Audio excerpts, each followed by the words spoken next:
All right, we got things humming along with your Amazon business, and now you're going to start getting some customer service emails from your Amazon customers.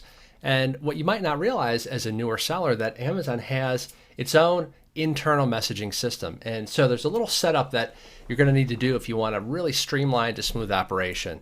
Let's talk about this. We're going to cover how the Amazon messaging system works. I've touched on it a little bit previously in a long ago module. Also, why you have to respond within 24 hours or you get a potential negative mark on your seller account health. Incoming Amazon customer service emails. Why I'm going to strongly encourage you not to use the messaging dashboard in Seller Central, instead to forward all of these Amazon customer service emails to a dedicated Gmail account that you own and control. So number one, you can now check these when you're on vacation, when you're away from your main computer, but also in Gmail, so you can use what's called canned replies. So I'm going to show you how to set all this up. We have a very good, well-documented SOP that you'll find underneath this video. Why don't we just touch on a couple points in it so that you understand the context. So this is the SOP here, and we give you a nice buyer-seller messaging service overview. The bottom line is that Amazon, they don't want to reveal the customer's real email address. So every customer that contacts you within the Amazon messaging system, their email will show up like this. It'll be some string of letters and numbers followed by @marketplace.amazon.com. And you might scratch your head and say, huh, is this from Amazon? What is this? No, this is a real Amazon customer that maybe wants to know, hey, how do I use one feature on the product? Or, hey, I didn't get my product yet, or whatever. And so Amazon has an easy way that they can contact you, the third-party seller, to ask questions. And so as those emails come through, they mask them so they look like this. And let me just show you where you can access these messages, these incoming messages, and where you can actually reply. You can reply and see these messages right in your Seller Central dashboard, but I don't recommend that you actually do it that way. But let me just show you this. It's called the Buyer Seller Messaging Service. You're going to find it under Performance Buyer Messages right here. So this is like right as you, here, let me just reduce this a little bit. So right when you like log in, you're going to see right here, it shows the pending messages, okay? And it'll also show your performance. And this meaning your seller performance, your account health, okay? So I just want to give you some pointers here. Amazon prohibits, so like in other words, if you're going to reply to a message, let's say somebody says, hey, do you have a video or something that shows me how to use this dog leash? You would think that it would be very advantageous to just send them a YouTube link, but Amazon doesn't want you to include any links in those messages back to their customers. They're worried you're going to send them to your website or whatever. I'm not sure what they're worried about. It sure would be convenient, but the bottom line is it's their playground and we got to play by their rules. So they prohibit any links to websites in these messages we send. They prohibit links to Amazon detail pages, even our own storefront. They don't let us put our logos. Really any kind of links, any marketing type messages. So you might say, oh boy, this is a good opportunity. I'll just manually send everyone a message saying, hey, thank you so much. We're a small business. I just wanted to hook you up with a 10% coupon code you can use towards our other product. They don't want you doing that. They just want you using the Amazon messaging system for what? Just to be able to provide great customer service. So I just want to show you, this is the contact response time metrics that Amazon takes very, very seriously. And you have to respond within 24 hours. You know, one of the things that we teach in our ongoing Fast Track monthly coaching is your first hire really should be a customer service person. So you don't want to have to deal with these urgencies, with this pressure.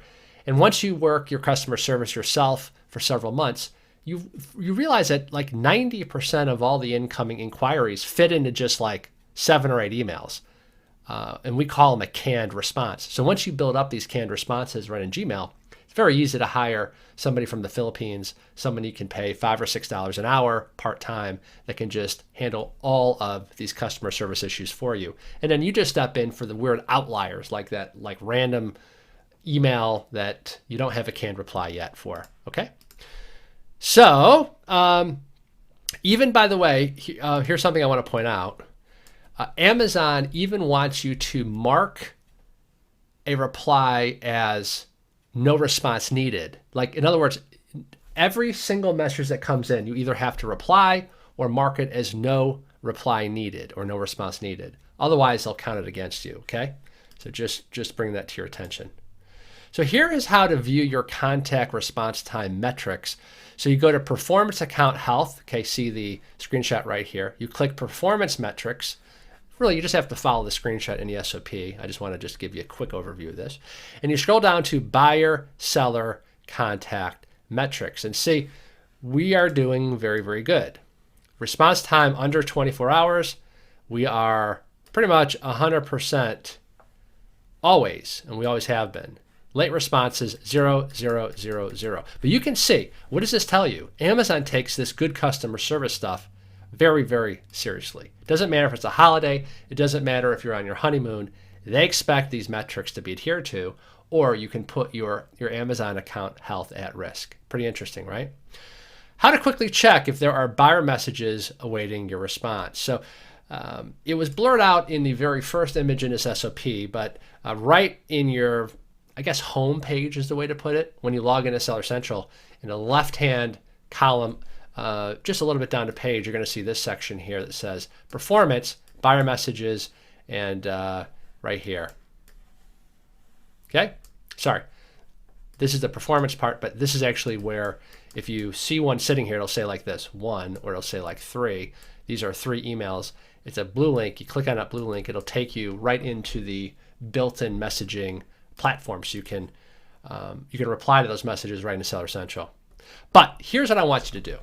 I want you to have a streamlined setup. I don't actually want you to have to deal with the large number of growing customer service emails that you're going to get as your Amazon business expands. I want to have just a streamlined, simple, focused operation. Because you just want the flexibility to be able to use canned replies, and also the flexibility to use Gmail to reply. It's cumbersome to use the messaging system within Seller Central. So here's how to automatically, first of all, forward those messages to your Gmail account. You're going to go to Settings, Notification Preferences. You're going to edit the notification preferences, and right here where it says click Add Another, you're going to type in your Gmail account. Now you have a choice.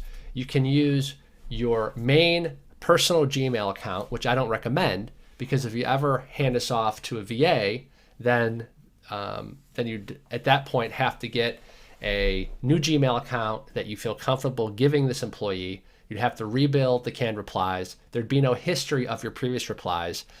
I suggest you just start this right. It's free to get a new Gmail account. Call it like something generic, kind of like your brand at gmail.com. So if your brand is called Alpha Dog, just get alphadog at gmail.com and just use that for all of your Amazon customer support, and you'll be good to go. All right. So anyway, you're going to add your Gmail here, and it says to authorize the use of Gmail, click the email authorization page. Try saying that 5 times in a row. And then you're going to type in your Gmail account, and I'll spare you like the blow-by-blow. Just follow the exact instructions. It's only a one-time setup here, okay? But it's very, very easy to do, and you're just going to click Done. And now all your buyer messages, all of these messages that normally would come into your Amazon Seller Central account, there will still be a record of them there in case you can't access Gmail. But now everything will be forwarded over to Gmail. And by the way, when you reply from your Gmail account, they will be marked as responded to by Seller Central. So here's how to respond to these buyer messages in Gmail. So you're going to get like a message that looks like this: product details inquiry from Amazon customer Joe Blow. Now, this is just a demo. This is my wife's name, Emily, but it'll say like the actual customer's name, right? And that's what it looks like. So you'd click on that, and you can now view the buyer message, and you can respond accordingly. And you get kind of these like links at the bottom of the message, but you can just write, "Hi, thanks for your interest in our product. How can we help you?" All right. And when you click send, it goes through Gmail, then it goes through the Amazon messaging system, and it sends that customer a reply. They can't tell it's coming from Gmail. So it has all the benefits of replying within the Seller Central messaging system, only with all the flexibility of doing it in Gmail. So put another way, once you forward and are able to reply back and forth within Gmail, you never have to use the messaging system, the very cumbersome messaging system built into Seller Central. Are you with me? Okay, good. Now, the next thing to do is set up the canned responses in Gmail. And you want to do these for the frequently asked questions. Again, you're going to find that there's not an unlimited variety of questions that you're going to get for, say, a dog leash. There might be 90% of the time, just eight canned replies will cover 90% of the inquiries that you'll get. Okay. And the only time you have to step in, as I said earlier, is for those random, once every quarter outlier type questions. Okay. So anyway, here's how to do it. A lot of people don't even know that you can do canned responses in Gmail. It's very easy. You go to settings, that little gear is settings. Then you click settings again. And then there's something called labs, called Gmail Labs. There's all kinds of cool things in here, but don't get distracted. You just want to go down to the canned responses thing. And when it says canned responses templates, and click enable. And then you're going to click compose. Type in whatever message you'd like to save as a canned response. And then you're going to click the arrow at the bottom right of the window and choose canned responses, new canned response. See that right there? So the arrow down here, it's marked 1, click canned response, and then new canned response. Then you're going to enter a name for the canned response. So for example, if you have multiple products, it'll start with dog leash dash how to use, dog leash dash how to return, dog leash dash, etc. Next time you're responding to a buyer message, then you're going to click the reply button like normal, right? But then there's going to be an arrow, and you're going to click whatever the name of the canned reply is. So in this example, we just called it general reply. All right. So all of a sudden this will appear there, and you're going to have this growing list of these canned replies. Now, what if a message doesn't need a response? So again, we're using Gmail. Somebody writes in, hey, how can I track where my package is? And then let's say your canned response says something like, oh, thank you for your question. Happy to help. Actually, the tracking information can be found on Amazon. Go to yada, yada, yada, yada, yada. And then they reply back, okay, great. Thank you so much. You don't need to really reply back to them. And yet, if you don't mark it as no response needed, Amazon will penalize you. So you notice at the bottom of all these messages, now I'm talking within Gmail, at the bottom of the customer's message are these various links. Click the mark no response needed link at the bottom of the email when you don't need to just keep replying back and forth when it's just redundant to do so. You'll find that at the bottom of every single incoming message from a customer. Then the email will now be flagged as no response needed. So that is how to set this up. It's really, really important, I believe, that you do this.